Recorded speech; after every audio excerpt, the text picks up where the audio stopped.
पुरानी कहावत है कि प्यार अंधा होता है और यह सच है क्योंकि जब हम प्यार में होते हैं तो हमें कुछ भी दिखाई नहीं देता है सिवाय अपने प्रियतम के। एक लड़की थी बहुत ही खूबसूरत।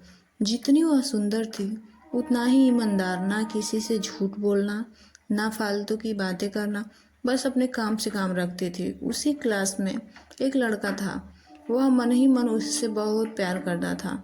लड़का अक्सर उसके छोटे मोटे काम कर दिया करता था। बदले में जब लड़की मुस्कुराकर थैंक यू कहती थी तो लड़के की खुशी की सीमा नहीं रहती थी।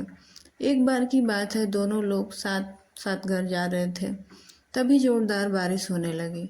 दोनों ने एक पेड़ के नीचे शरण ली। पेड़ बहुत छोटा था। बूंद छन छन उसके नीचे आ रही थी। ऐसे में बारिश से बचने के लिए दोनों एक दूसरे के बेहद करीब आ गए। लड़की को इतने करीब पाकर लड़का अपने जज्बातों पर काबू न कर सका। उसने लड़की को प्रपोज कर दिया। लड़की भी मन ही मन चाहती थी, इसलिए वह भी राजी हो गई और इस तरह दोनों का प्यार परवान चढ़ने लगा। एक बार की बात है, लड़की उसी पेड़ के नीचे लड़का का इंतजार कर रही थी। लड़का बहुत देर से आया। उसे देखकर लड़की नाराजगी से बोली, तुम इतनी देर से क्यों आए? मेरी तो जान ही निकल गई थी। यह सुनकर लड़का बोला, जाने मन, मैं तुमसे दूर कहाँ था, मैं तो तुम्हारे दिल में ही रहता हूँ। तुम्हें यकीन ना हो तो अपने दिल से पूछ लो। लड़के की इस प्यारी सी बात सुनकर अपना सारा गुस्सा भूल गई और वह दौड़ के लड़के के गले से लिपट गई। एक दिन दोनों इस पेड़ के नीचे बैठे बातें कर रहे थे। लड़की पेड़ के सहारे बैठी थी और लड़का उसके गोद में सर रख कर लेटा हुआ था। तभी लड़की बोली, जानो, अब तुम्हारी जुदाई मुझसे बर्दाश्त नहीं होते। तुम्हारे बिना एक पल भी मुझे 100 साल के बराबर लगता है। तुम मुझसे शादी कर लो, नहीं तो मैं मर जाऊंगी। लड़की ने झट से लड़की के मुंह पर अपना हाथ रख दिया और बोला, मेरी जान, ऐसी बात मत किया करो। अगर तुम्हें कुछ हो गया तो मैं कैसे जिंदा रहूंगा? फिर वह कुछ सोचते हुए बोला, तुम चिंता मत करो, मैं जल्द अपने घर वालों से बात करूंगा। धीरे धीरे काफी समय बीत गया। एक दिन की बात है, दोनों लोग इस पेड़ के नीचे बैठे हुए थे। उस समय लड़का का चेहरा उतरा हुआ था। लड़की के पूछने पर वह रुआसा होकर बोला, जान, मैंने अपने घर वालों को बहुत समझाया पर वे हमारी शादी के लिए तैयार नहीं हैं। उन्होंने मेरी शादी कहीं और तय कर दी है। यह सुनकर लड़की का कलेजा फट पड़ा। उसका मन हुआ कि वो जोर जोर से रोए, लेकिन उसने अपने जज्बातों को काबू पा लिया और बोली, मैंने तुमसे सच्चा प्यार किया है, मैं तुम्हें कभी भुला नहीं सकती। प्लीज मुझे माफ कर देना।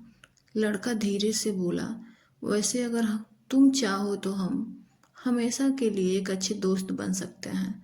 लड़की यह सुनकर जोर जोर से रोने लगी। लड़के ने उसे समझाया और फिर दोनों लोग रोते हुए अपने अपने घर चले गए। देखते ही देखते लड़के की शादी का दिन आ गया। लड़के को यकीन था कि उसकी दोस्त उसकी शादी में जरूर आएगी, पर ऐसा नहीं हुआ। हाँ, लड़की का भेजा हुआ एक गिफ्ट पैक उसे जरूर मिला। लड़के ने कांपते हुए हाथों से उसे खोला। उसे देखते ही वह बेहोश हो गया।